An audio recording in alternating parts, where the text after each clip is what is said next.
Hello friend, welcome to my YouTube channel.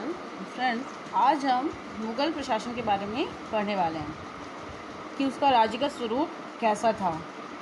देखिए, अकबर के समय जो मुग़ल राज्य का स्वरूप था वो राजतंत्रीय और पूर्णतः केंद्रीकृत था।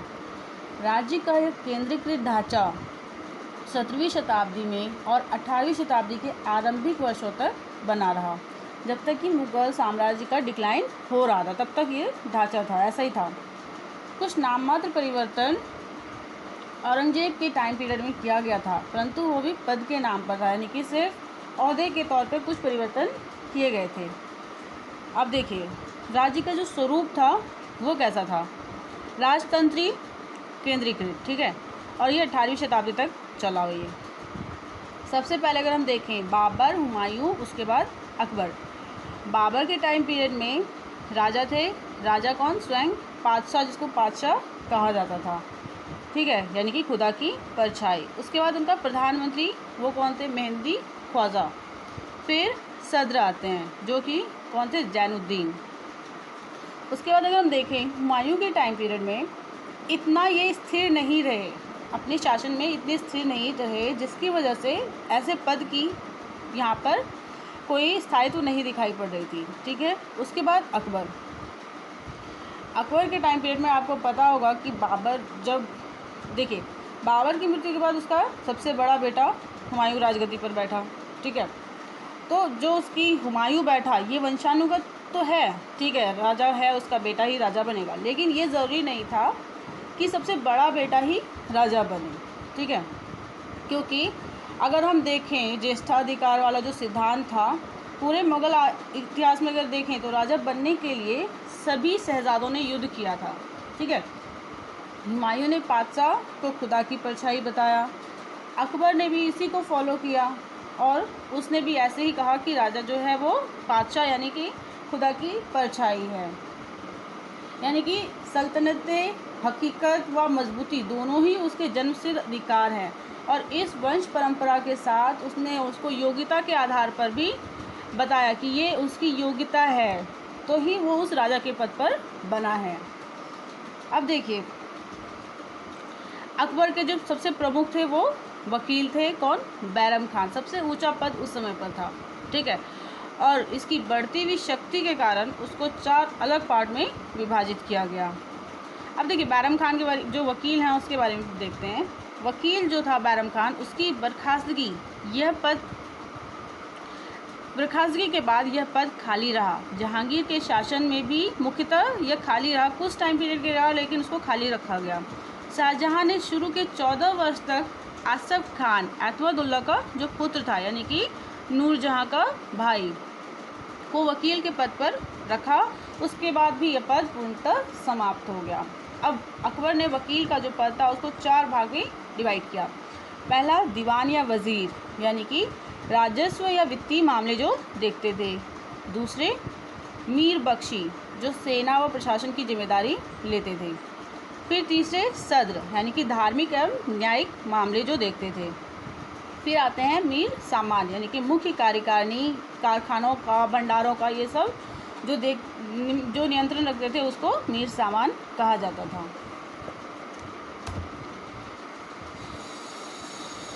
देखिए, दीवान या वजीर, अकबर के जो शासनकाल में 3 प्रमुख दीवान हुए थे, ठीक है। उसके शासनकाल के 9वें से 31वें वर्ष तक 3 प्रमुख जो वजीर हुए या दीवान हुए वो थे, कौन थे? मुजफ्फर खान, तोडरमल, ख्वाजा शाह मंसूर, ठीक। नेक्स्ट है जहांगीर के टाइम पीरियड में कौन थे? गियास बेग एतमादुल्ला, यानी कि नूरजहां के पिता। फिर आते हैं शाहजहां के टाइम पीरियड में 6 वजीर हुए। उसने अपने 31 साल का शासन काल था उसमें 6 वजीर बनाए, जिसमें कि शुरू के 27 वर्ष में कुल 3 वजीर थे, अफजल खान, इस्लाम खान, सादुल्ला खान। अब औरंगज़ेब के टाइम पे सबसे ज़्यादा इसी के टाइम पीरियड में एक व्यक्ति असद खान रहा था, ठीक है। अब इसका प्रमुख कार्य क्या था? वित्तीय मामलों में सम्राट का प्रतिनिधि, और जो शाही खजाने हैं उसकी जांच करना, राजस्व भू सुधार करना, ठीक है, राजस्व में जो सुधार होता है वो इनका कार्य था। देखिए, अगर हम देखें जो दीवान या वज़ीर पद था, इसमें भी सब डिवीज़न हो चुका था, ठीक है। उसमें कुछ कुछ थे, जैसे कि दीवान खालिसा यानी कि खालिसा भूमि के लिए, दीवान तन, दीवान जागीर, दीवान तब्जी, दीवान बैउतात, दीवान सदात, खजाना मुस्तफ़ी, मुशरिफ, ये अलग अलग डिवीज़न इसमें हो गए थे, ठीक है। अब आते हैं मीर बख्शी, यानी कि सैनिक भर्ती का देखभाल करना, रसद का प्रबंध करना, शास्त्रों की व्यवस्था करना, महल की रक्षा करना, ये किसकी जिम्मेदारी थी? मीर बख्शी की। ये स्वयं एक उच्च श्रेणी का मनसबदार होता था। अब मनसबदार क्या है? वर्ड एक मनसबदार बहुत इम्पोर्टेंट है, ठीक है। मनसबदारी व्यवस्था एक विशिष्ट प्रशासनिक व्यवस्था थी जिसका प्रचलन मुगल शासक अकबर के द्वारा किया गया था। अकबर के शासनकाल के 11वें वर्ष में पहली बार मनसब जो थी वो प्रदान की गई थी, ठीक है। ये कोई पदवी या पद नहीं थी कि हाँ ये पद है कोई या पदवी है, बल्कि इसे मुगल प्रशासनिक सेवा अनुक्रम में किसी व्यक्ति या अमीर की स्थिति को बताते थे कि हाँ ये व्यक्ति कितने मनसबदार का हकदार है, ठीक है। सबसे जो बड़ा मनसब प्रदान किया जाता था वो 5000 जात व सवार का होता था, जो कि किसी शहजादे को ही दिया जाता था, ठीक है।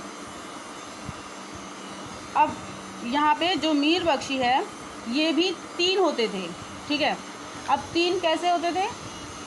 केंद्र में मीर बख्शी की सहायता के लिए 2 अन्य मीर बख्शी होते थे जो स्वयं प्रमुख बख्शी क्रमशः और 2 उनकी सहायता के लिए होते थे, क्योंकि इनको कई बार सैन्य अभियान पर भी जाना पड़ सकता था, ठीक है। फिर आते हैं सद्र, यानी जो उलेमा पर निगरानी रखे। इसको 2 नाम दिया जाता है, उलेमाए सद्र उस सुदूर या सद्र ए कुल। इसका प्रमुख कार्य जो था उलेमा पर निगरानी रखना, शिक्षा में दिए जाने वाले दान पर निगरानी रखना, न्याय विभाग पर निगरानी रखना और दान में दी जाने वाली भूमि का नियंत्रण रखना, यानी कि उसका कहीं गलत इस्तेमाल तो नहीं किया जा रहा है, ठीक है। फिर आता है मीर सामान। मीर सामान का प्रमुख कार्य बैउतात यानी कारखानों का दायित्व था इनके ऊपर। कारखानों का भंडारी भी इनको कहा जाता था। साम्राज्य की जो आवश्यकता है उसकी पूर्ति के लिए मीर सामान की यहाँ पर जिम्मेदारी थी, उसकी पूर्ण करने की जिम्मेदारी मीर सामान की थी। अब मीर सामान के अंतर्गत काम करने वाले अधिकारी कौन कौन थे? पहला दीवाने बैउतात, वित्तीय विभाग था। मुशरिफ मुख्य लेखपाल, दरोगा कारखानों की जो देखभाल करते थे, और तहवीलदार नकदी एवं माल का प्रभारी। अब फ्रेंड ये तो अभी सिर्फ केंद्रीकृत ढांचा है, यानी कि अगर हम देखें किसी देश की जो हम केंद्रीय सरकार जिसको कहते हैं वो है। अब अलग परगना होता है, फिर सरकार होता है, तो इस ये अलग अलग पार्ट में डिवाइड किया गया है। तो अगर एक साथ उसको इंक्लूड कर दूँगी तो बहुत बड़ा वीडियो बन जाएगा, इसलिए उसको नेक्स्ट वीडियो में कवर करूँगी, ठीक है। तो ये था आज का वीडियो। अगर अच्छा लगा हो तो प्लीज़ लाइक करना ना भूलें। Thank you.